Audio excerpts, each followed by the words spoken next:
Welcome to the Rooted Project podcast. The goal of this podcast is to help Christians in growing past the planet stage of their Christian life and provide meaningful, practical tips for teens and those that lead them. Hello and welcome to another episode of the Rooted Project podcast. I am your host, Josiah Sansoni. Hope you are all doing well wherever you are right now listening to this. I hope that everything is going great. Today on the podcast, I have my pastor at Canaan Bible Chapel, Dan Henwood. So Dan, I'll let you introduce yourself and then we'll get into our conversation. Well, thank you, Josiah. I appreciate the opportunity to be on the podcast. Been looking forward to it. A little bit nervous about it. A little different situation for me, but I'm excited to be able to talk to you and share some of the things that God has been teaching me. I've been in ministry for close to 25 years now. Graduated from Canaan Christian Academy. I'm not even 25, if that tells you anything. I'm not even 25 years old. So, great. Not to make you feel bad. But. Thanks. Now I've written as if I didn't feel old enough before. But actually, I'm a graduate of our Christian school, Canaan Christian Academy. I graduated in 1988, and then the Lord led me away to South Carolina, where I got my bachelor's degree at Bob Jones University, and then was married that summer. So my wife and I will be celebrating our 28th wedding anniversary this year in June, and excited for that, and so excited to have her as a partner in ministry together. And then we spent 4 years actually ministering out west before the Lord led us back here to Pennsylvania. We've been back in northeastern Pennsylvania for almost 24 years now. So God has been good. Where were you out west? Actually ministered. Most of our time there was spent working with a church in Kaysville, Utah, which is about a half an hour north of Salt Lake City. Okay. Right in the heart of Mormon territory. Okay. Yeah, I was curious. So I know that there are some ministries out there, so I was curious if you were involved in any of those. So very interesting. I just interviewed a pastor from New York City, from the middle of Queens. Okay. And we dealt a lot with what city ministry is like, because I think that's something that a lot of people are curious about. We have a lot of people from small towns who will have churches like that. And then you very rarely hear about people who are in churches in very tight, packed cities like New York City. Right. So what my first question that I want to talk to you about is what is ministry like in Lake Ariel or Northeast Pennsylvania? How is it unique? How do you work with that? And then what are some obstacles of being a rural church, however you say rural? What are some unique challenges that come with that? Because we have a pretty wide spread group of people, I would say, coming from all over the place. And I think that's something we don't necessarily have a town that we're affiliated with, because we have people from all the place. So what are some of the unique ministry opportunities, some of the hindrances, and some ways that we work around that here? It actually took my wife and I going away for 4 years to start to figure out what set this area apart, because much of what we knew of ministry and life originally had been in this area. And so spending those 4 years away helped us to get a little bit of a clearer picture of what's here. And I think one of the things that really stands out to me is the family connection. It's not unusual, whether it's in a church or in a community, to find so many people, even the people that you weren't expecting, how interconnected they are to one another. There's some kind of a family root system that runs through them. Having been, and even the ministry when we were in Utah for a while, it wasn't a large ministry, but it was close enough to larger cities that you got a feel for that. And then coming back here really made me appreciate the smaller church ministries. And most of what we've been involved in have been smaller churches. In fact, Canaan is the largest church that I've ever been an active part of, with between 150, 175, close to 200 people. Most of the churches I've been involved in have been less than 100 people on an average Sunday. So how does distance affect the way you plan ministry things? Like, if you understand that you have people that are coming from, like me and Karen, we come from an hour away every Sunday. Right. How does that kind of affect the way you plan things? Do you still plan them, and then if people can come, that's great, but if not, you're understanding? Or do you kind of try to gear it towards those people, they have to drive far, we want to make sure that they can be able to attend? What's your thought process behind planning stuff like that? It depends on the event. For instance, I was just having a conversation about some special meetings that we're going to be having in November, and Traditionally, our evangelistic meetings have been like they always were. You have an evangelist come in, he starts on a Sunday, maybe goes through a Wednesday. Sometimes they want to go the entire week, so you go through a Friday. And for families that are coming from a great distance, like your family and others, it's very difficult to make that commitment every single day for a week. It's not that they don't want to, it's just very difficult for them to make that commitment. And so we're trying something that I know some other churches have done this year with those meetings, where instead of having a meeting every day that is for everybody all at once, we're going to run this meeting from Thursday to Sunday, with Thursday being an event geared towards one group. We're specifically looking towards possibly the ladies. Then having another event on Friday geared towards the men, and then another event on Saturday focusing specifically on the teens, which I know is a big burden for you. Mm-hmm. And so we want to provide something that not only our teens can be fed by, but it will also give them something special that they can invite their friends to, where they know they're going to have an opportunity to be exposed to the gospel. And then Sunday, when people are typically familiar and comfortable with and are accustomed to everybody coming together, then on Sunday, then we would have the normal, kind of a normal schedule, where the evangelist would do then Sunday school Sunday morning and do our Sunday evening services. So it depends on the event. Some things you can adjust, and some things you have to say, that's going to be difficult. It's usually the multi-day events that you struggle with because people are so spread out. Yeah, it makes sense. And that's super creative. I like the idea of doing the evangelistic services like that, because there have definitely been times where we have had stuff that's been a couple of days, and Karen and I are like, we'll go one day, just because it is such a not a burden in a bad way, but it is a lot to put on your plate, especially when some families have kids. I know Karen and I don't have kids yet, but I can only imagine trying to pack up like 3 kids into the car, drive an hour, go to sit through a church service, and then drive an hour back. And I can only imagine that would be quite the undertaking. Another idea I just had, but I got to think about it. What was the question? I guess we're moving on. I can't remember the question. That's a real shame, because I thought it was a good one. But so what are some wins that you'd like to share right now that are happening in your ministry? I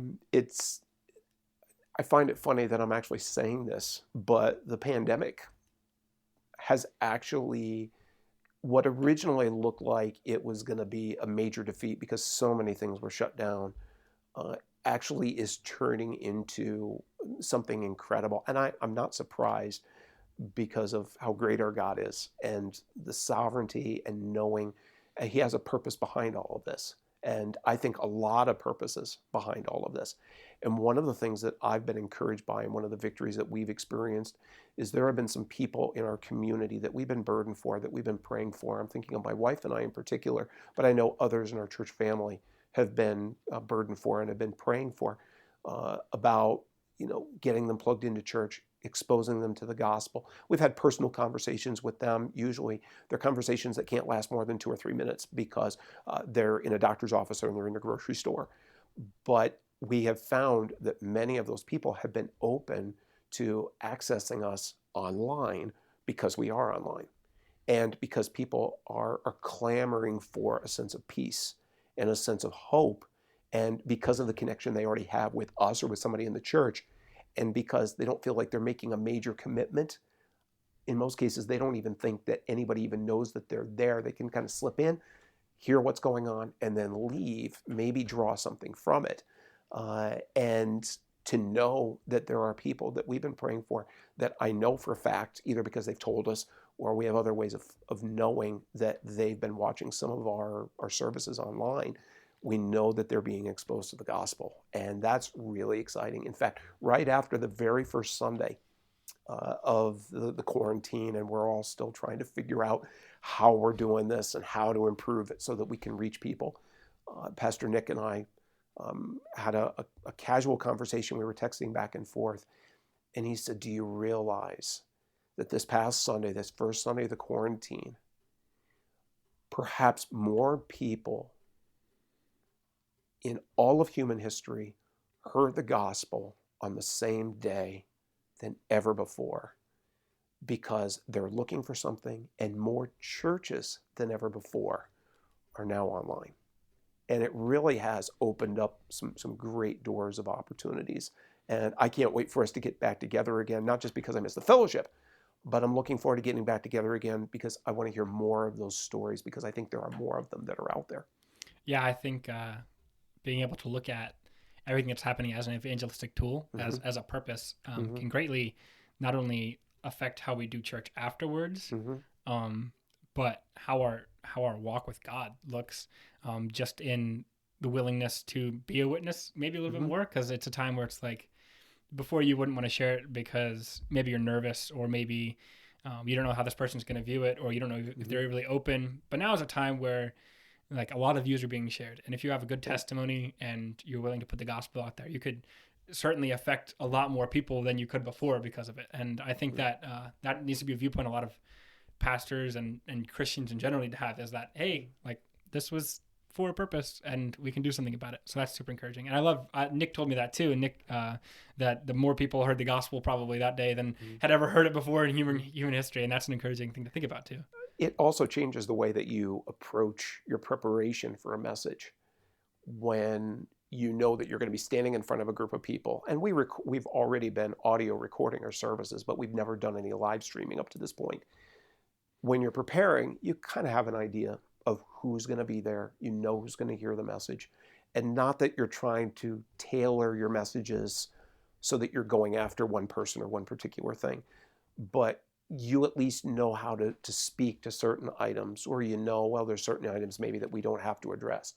Now you have no idea who's watching, who's listening, and the opportunities are wide open. I mean, our prayer meeting last night, we had a young man that I've known for 20 years. I call him a young man. He was one of my students when I spent some time teaching full time here at the school. And he was actually watching our prayer meeting, and he lives in Maryland. And so we've had people from Maryland, from Idaho, from South Carolina, from Utah, from all over the country and other points around the world that are being exposed to the gospel, or they're hearing, and it changes the way that you're preparing as well. Yeah. So that, like, yeah, I completely understand that. Even with some of the youth group videos we've been putting out, just like there have definitely been some kids that are not in our youth group specifically, Sure, and like that have been watching, or I try to think about the fact that like our kids could share those videos with their like their friends, and be able to kind of reach out that way. So I understand what just the idea of being able to of needing to prepare differently, not just being able to. So I love looking at wins, just because it is easy to get kind of bogged down by the difficulties. But what are some of the difficulties that we have experienced at Canaan, like through the pandemic? What are some of the things that you would say have been difficult to kind of work around and get through? I think it's adjusting to the utilization of all the technology, because your immediate thought is, how are we going to reach our families? How are we going to stay in touch with one another since we can't be together in person? How are we going to expand opportunities to share the gospel with people? And so if you start digging into this stuff enough, and you're a tech guy, so this is within your wheelhouse. And I enjoy technology, but I don't spend a lot of my time in it. There's certain aspects of it, the PowerPoints, the Pro Presenters, using Microsoft Office, those types of things are part of what I do. But when it came to live streaming, what do you need for live stream? What do you need? What do you need to transmit? And then you start hearing about services like, or platforms like OBS, and then you've got Facebook Live. Well, do you use Facebook Live? Do you use YouTube Live? Do you record? Do you do everything live? And suddenly I'm finding myself having to spend more time delving into the technology. So it's not just the preparation for the message, it's now that there's a message, how do you communicate that? And I've spent a lot more time with technology than I've wanted to, as much as I enjoy it. It's been a little bit of a frustration, but it's a part of it. And if you want to keep communicating with people, you're going to have to dig into it. Yeah, I think that's something that a lot of pastors have run into, is the not knowing, like they use Facebook every day, but they don't know how to share on it very well, and stuff like that. One of the things I appreciate that I feel like our church has done very well is not just throwing our Sunday service at Facebook and just being like, okay, this is the same thing that we've always been doing, but we're trying to adapt it for the medium, because it is a different medium. If you're having a different conversation, if you're having a conversation with an unsaved person, you're not going to talk to them the same way that you would talk to a saved person. You would use language that they would understand better. And I think it's the same thing. Same idea for Facebook is we're not all in a pew. Right. We're not all sitting together purposefully worshiping. It's more casual. People are on the couch. They're in their pajamas and they're on a screen. There are pop-ups. There are comments. There are likes. There are notifications.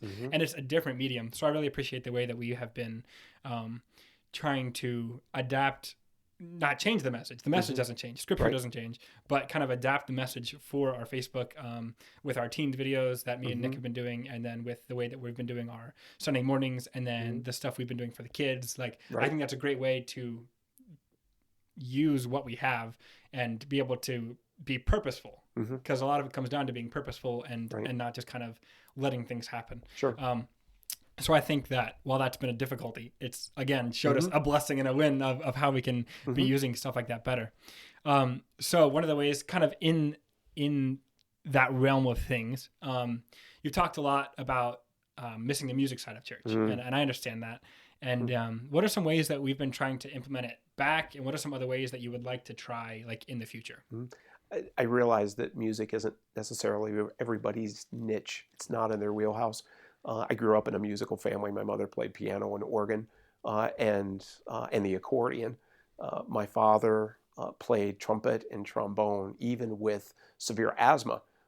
Still, it actually benefited him. And so I grew up around a lot of music and grew up with music in church. So when all of this happened, one of my first areas of concern beyond just communicating the message and making sure that God's word got out was regarding the music, because it has been such an important part of my life.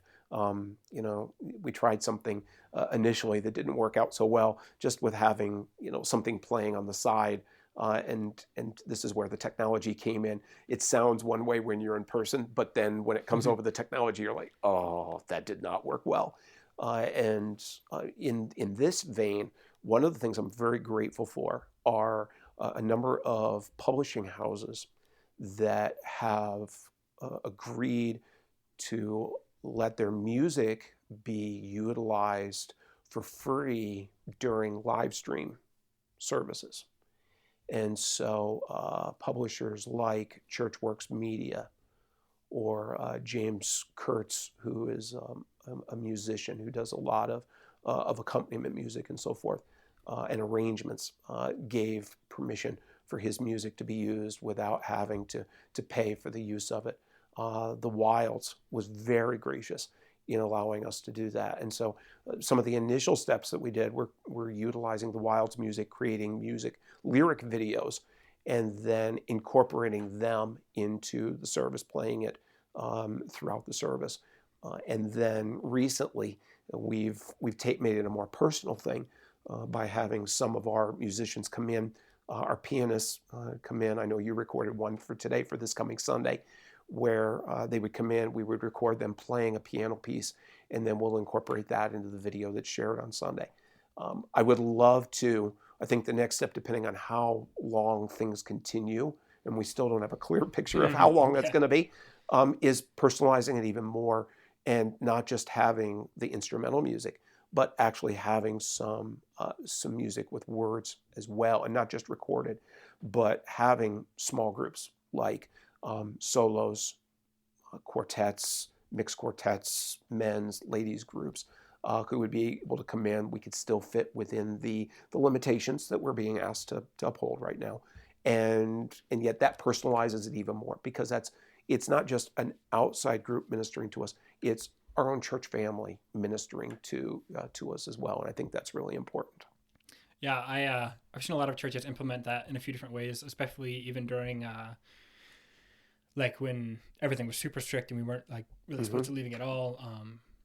And I've been trying to think of some ways that we can make that work. Sure. I haven't ironed them out yet. Right. I'm certainly not the most musical person. I know music a little bit. I've been trying to think of some ways that I could help with that, but sure. I don't have it fully down yet. Me and Maggie are thinking about a guitar or ukulele, maybe mix special, but excellent. We'll see what happens there. Okay. Who knows? No promises. Okay. This podcast is not a promise that we're going to do that. So and I will tell you that the two of you I had actually thought of already. Oh, no. So don't no. be surprised. I've been trying to get the kinks worked out in the early systems, and and see what else we can come up with. Yeah, we'll figure something out. Mm-hmm. But I do think that being able, I do think we've implemented it well. I really Mm-hmm. appreciate having the like our own pianist come in and play, and Mm-hmm. like that really does personalize a lot. When I saw Mrs. Mustard did it last week, I was pretty happy about that. And then recording my mother-in-law today, Right. like I thought that was a very good way to Mm-hmm. do it. Because yes, there is an aspect to where that music still ministers it to you, but when somebody is purposefully ministering that music to you, that does kind of change the aspect of how you feel about that music. Mm-hmm. So how can Christians best be edified with music without being able to be in church and to be singing with other believers? This is something that I've thought about a lot in my personal life, but I'd like to kind of hear your answer on that. Mm-hmm. It's an interesting question. So. Right. Oh, I would say it's definitely an interesting question. My immediate response to that is continue to take advantage because music is so readily available there. Continue to take advantage of that.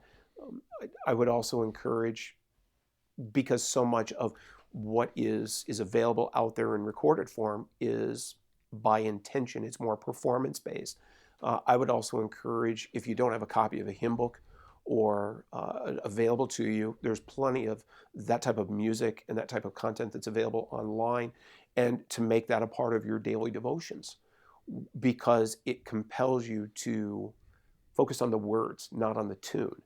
And maybe as a part of your devotions, find a hymn, find a text that goes along with your Bible reading that day, and read through and meditate on what the hymn writer had to say. Because when you're not thinking about, well, am I singing the right note? Am I singing too loud? Am I singing too soft? You're focused on what the hymn writer intended. You're focused on the words. And I think you draw so much more out of it. It's something I've always been burdened for in our congregational singing. That we not get so caught up with how we're singing and how we're sounding that we miss the words, we miss the content. And that's really the key for our music. And so that's a way to incorporate it, even if you're not musically inclined. It's something that you can do that continues to keep that music there in the forefront. And there's a lot of great music out there, a lot of great hymn texts that we could benefit from. Yeah, that's kind of along the lines of what I was going to say, is just like making it a part of your personal devotions instead of just like every once in a while in church thing. What I've been doing that's been encouraging to me and I've just really enjoyed is I play the guitar. So after my devotions in the morning, I'll just grab my guitar and then ultimateguitar.com, look it up. You can find basically any chords for any song you want in there. Okay. And then just going through and picking songs, and if I think of a song, searching it and then finding it on there and just playing through and singing it. It doesn't always sound great, especially because it's normally first thing in the morning and my voice isn't ready to sing. But that's just been an encouragement to me, is being able to spend a little time worshiping God, like very purposefully through these songs that are written. Another thing we've talked about the Wilds is their Wilds hymn books have the chords in them. And so that's been really a really easy way to just kind of open up the hymn book and just start flipping through, like with no intention of what song you're going to land on, just kind of flipping through and playing. And that's been an encouragement to me, including that, like just in my morning routine of being able to spend specific time singing to God and worshiping God in ways like that. So one of the things that I did in the 2 weeks leading up to Resurrection Weekend, as a part of my devotions, is I read the passage of scripture that was a part of my daily Bible reading. And then I picked, I specifically used the Wild, one of their CDs, and that is specifically geared towards the resurrection. And so each day, as a part of my devotions before I prayed, I would listen to and really focus on the words of that hymn that they incorporated into it. It really was a great addition. So there are creative ways of being able to do it. Yeah, and I think that when we started implementing music more and more into our personal life, we'll realize how important it is and like how there is a purpose for it, and that it edifies too. It's not just for fun. That's right. So it's definitely been part of the church experience. I don't know if that's the word that I want to use, but we'll use it. That I've missed a lot is being able to just sing on Sunday morning. And I'm hoping that when we get back together, maybe we'll have an elongated worship service. There you go. Wink, wink, nudge, nudge to the big guy. So what are some ways that we can be praying for you right now in your ministry? Pray that we as pastors, and I'd encourage, whether you're a part of Kingdom Bible Chapel or whatever church you're a part of, to continue to pray for your pastors. We're all working through this together, where it seems like we're being exposed to new things, having to constantly learn new things, adjust, adapt to what's going on. But my biggest prayer request, in fact, I had somebody sent me a text this morning and asked me the same question: how can I pray for you today? And I said, just pray that we continue to stay faithful to God and to His Word. It's easy to get discouraged when you can't see people face to face, when you can't maybe personally address specific needs that you know are going on. One of the things that's come out to me that I've been reminded of is, while everybody's focus is so much placed on the pandemic, people's lives are going on. People who were battling issues with cancer before this started are still battling with cancer. But the pandemic has also complicated their healthcare. Families that were struggling, marriages that were really struggling, those struggles didn't go away. In fact, in some cases, some of the problems have only been enhanced because of this. And it's frustrating as a pastor because you want to minister to people where they are, and when you can't be with them personally, it's very hard to do that. And so praying that we stay faithful to God, and that He gives us wisdom to know how to specifically minister to needs as they arise. What's something that you'd like to share for your church or to your church right now? Boy, there's a lot, and I wish, yeah. It would be so much easier. And my dream, obviously, is to have everybody back together again.